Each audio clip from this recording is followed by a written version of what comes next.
داووا مرضاكم بالصدقة. فاستمعوا إلى هذه القصة.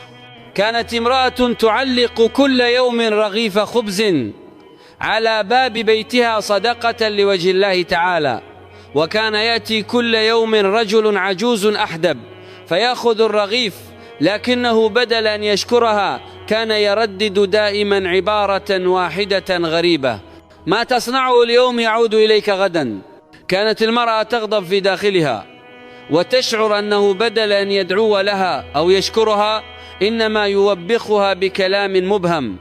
ومع مرور الأيام ضاق صدرها، وفي أحد الأيام تمكن الشيطان من قلبها فقررت أن تضع السم في الرغيف لتتخلص من هذا الأمر نهائيا. لكن ما إن همت بتعليق الخبز حتى ارتجفت يداها وقالت في نفسها: أستغفر الله، أي ذنب عظيم أنا مقبلة عليه.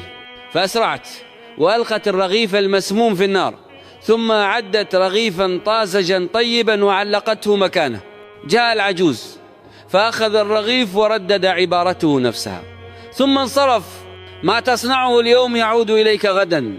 وفي المساء سمعت طرقا على الباب ففتحته، فإذا بابنها واقف أمامها بثياب ممزقة وقد أنهكه الجوع والتعب، سقط بين يديها وهو يقول بصوت ضعيف: أمي، كدت أموت جوعا لولا أن رجلا عجوزا صالحا أعطاني رغيف خبز في الطريق.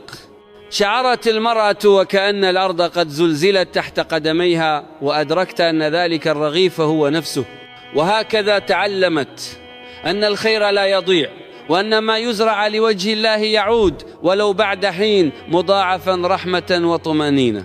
ونختم بقول الله تعالى على لسان نبيه يونس عليه السلام: لا إله إلا أنت سبحانك إني كنت من